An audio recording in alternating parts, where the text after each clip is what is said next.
trò Siêu Sầm TV được tựa đề mới nhất. Các bạn hãy thưởng thức, lắng nghe hay và không hay, các bạn hãy bấm chuông thích trò Siêu Sầm TV nhé. Cảm ơn các bạn đã xem. Mong mọi người sự quan tâm đến với kênh Siêu Sầm TV. Hôm nay cảm ơn mọi người rất nhiều. Hôm nay Anh gọi chị là Mercy Điếu trở về với kênh gì ta? Kênh San Chiêu. Kênh San Chiêu. Chúc mọi người năm mới anh khang tình thương và luôn luôn dồi dào hạnh phúc trong cuộc sống. Hôm nay đi sứ tặng đến quý vị một ca khúc hát qua lại hát hoài cả trăm lần. Tất cả mọi quý vị 100 lượt xem, hãy ủng hộ cho kênh gì đó Siêu Sầm TV. Sam Siêu TV. Sam Siêu TV. Quý vị, em xin luôn hỏi nhầm hỏi các khúc bằng đề luôn mãi nhớ tên em. Nó đi là gì? Mỹ này.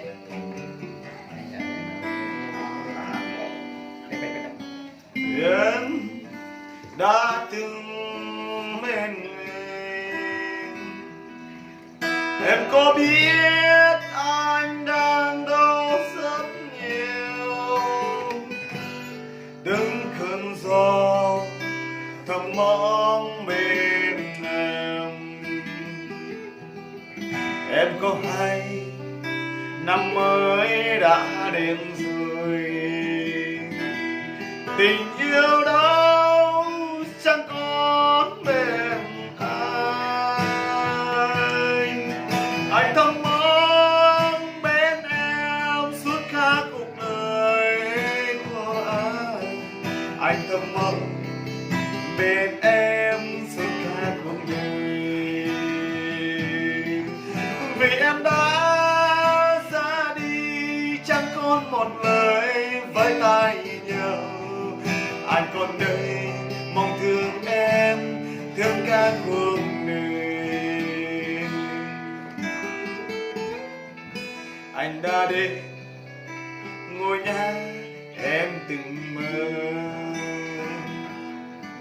anh từng đi ngồi thăm em từng gói,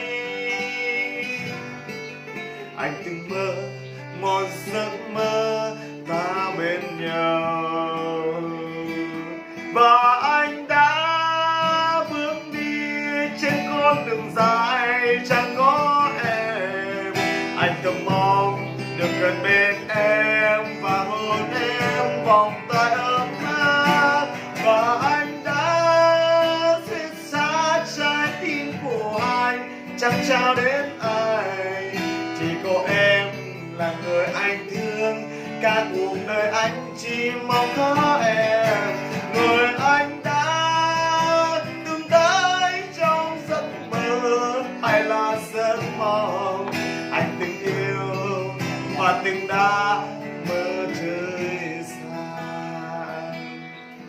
anh từng yêu, anh từng mơ